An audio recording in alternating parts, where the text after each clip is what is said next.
beloveds, and welcome to Vida Spiritual Connection.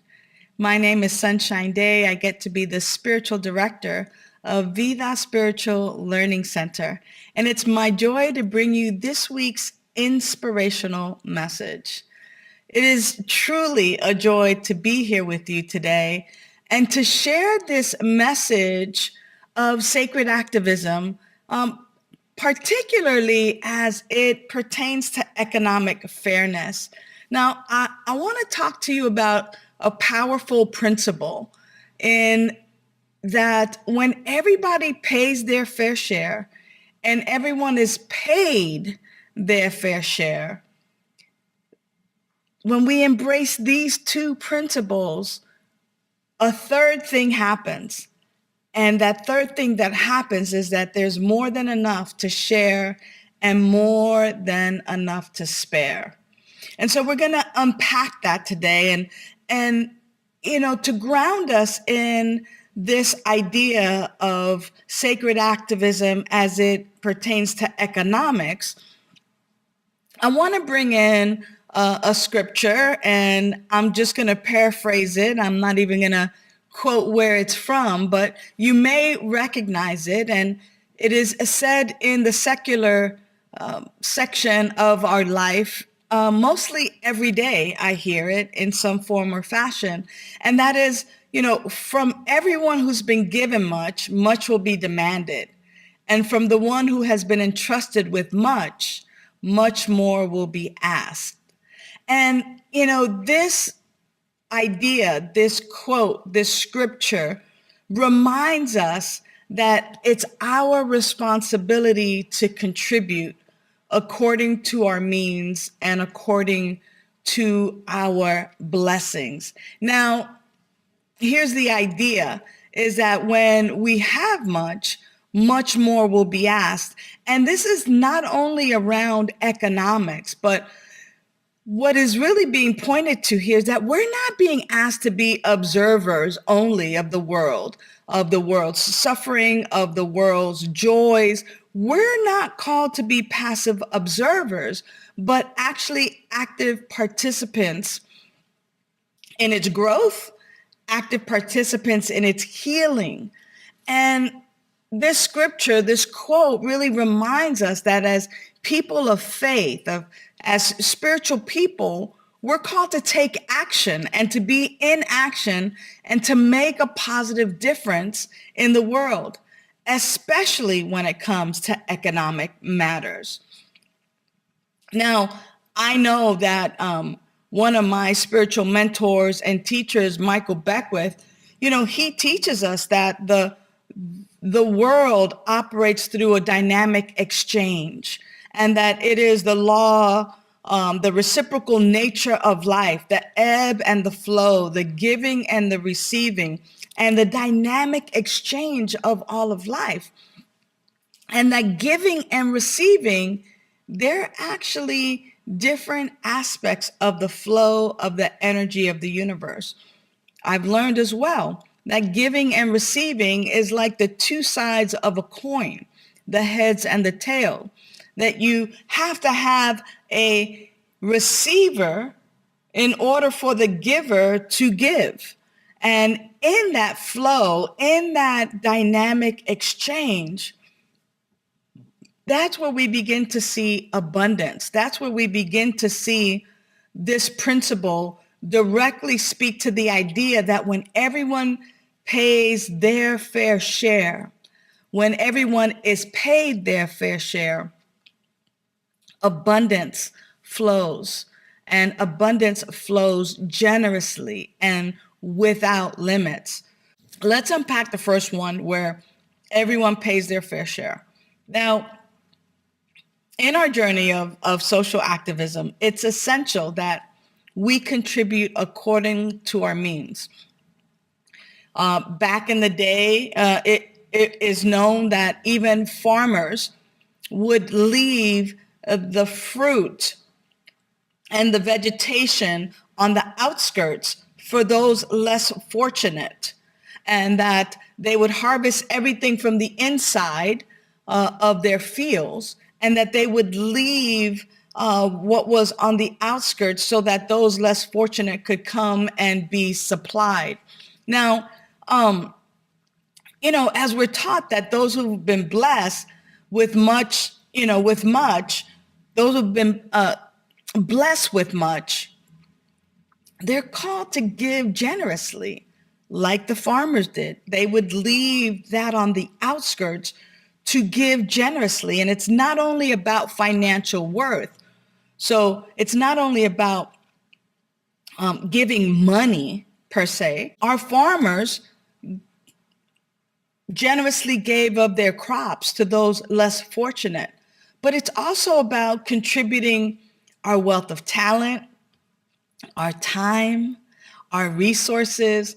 And when we contribute our fair share, whether it's through volunteer time, whether it's through assisting younger people or our seniors or one another, what we do is we create an equitable economic system, and that system benefits everyone. Now, there's also organizations that do like volunteer time banks.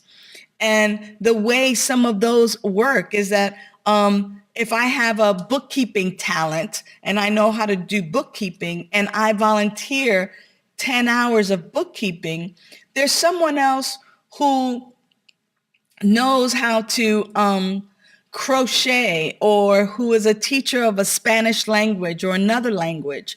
And because they donate 10 hours of being able to teach someone Spanish language, we could actually do a trade. But it doesn't have to be the one-on-one trade. It's actually when someone contributes 10 hours in their specialty and I contribute my 10 hours in my specialty, when I am in need or have a desire for something that I'm not that well skilled at, I can go to that volunteer time bank and find someone who has that gift and talent, and then get 10 hours of education or 10 hours of service, of gardening, of whatever it is, assistance, because I have donated into that time bank and someone else has donated into that time bank that benefits me, mine, benefits someone else, and so forth and whatnot. So when we take a look at this idea that everyone pays their fair share,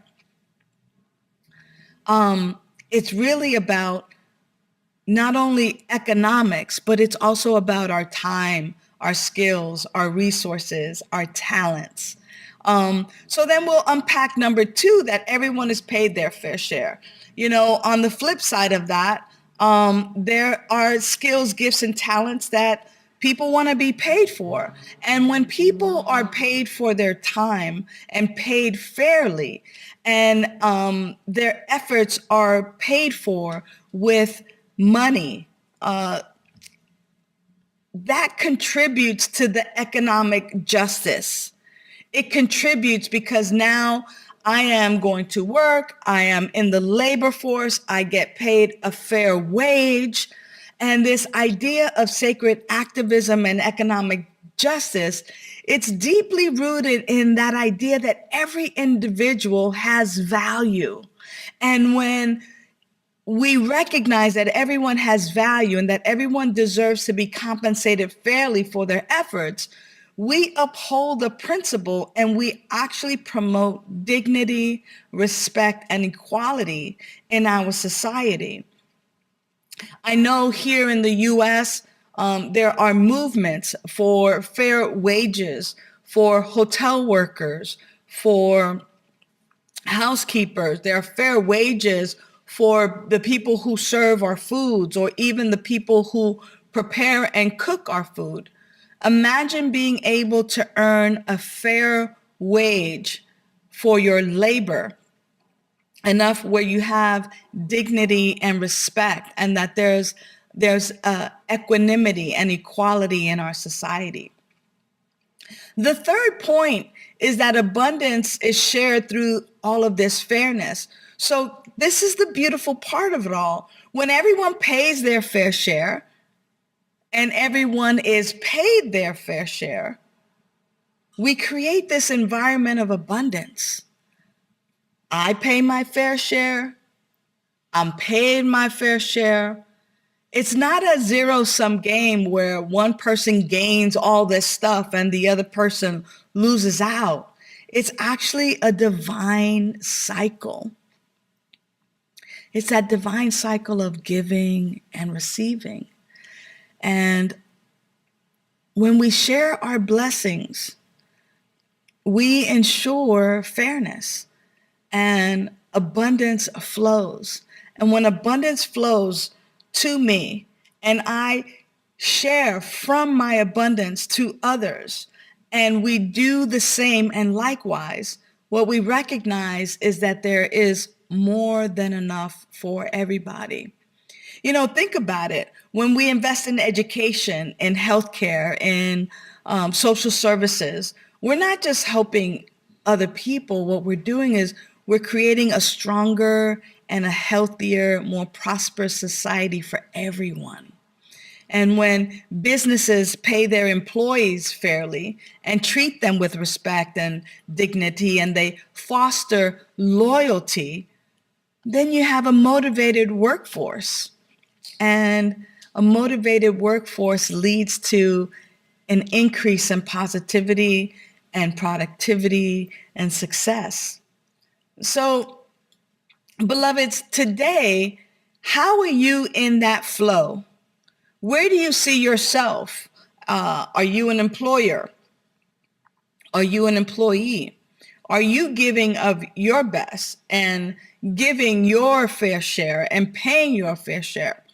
As an employer, are you paying your people a fair wage, a living wage, something that benefits our society? Because in the realm of conscious fairness, it's not just a noble idea. This is really a divine calling. It's about aligning our actions and our faith and our values and recognizing the interconnectedness of all beings. It's about creating a world where everyone pays their fair share, where everyone is paid their fair share, and we allow the abundance to overflow. So in the words of Mahatma Gandhi, let us be the change that we wish to see in the world. Because when we embrace sacred activism as it relates to economic matters, we begin to pave the way for a brighter, more abundant future. So, beloveds, I trust that the blessings of fairness and of justice and of abundance flow in, through, and as you, and that you begin to create this world that works for everyone, and that together we awaken humanity to its spiritual magnificence. Until the next time, I trust that this word has been a blessing onto your life. And so it is. Thanks for tuning in to Vida Spiritual Connection. Use the links in the description for prayer requests, to donate to Vida Spiritual Learning Center, and to join our mailing list. Remember to like, share, and subscribe. And you can visit us at vidaslc.org for more information.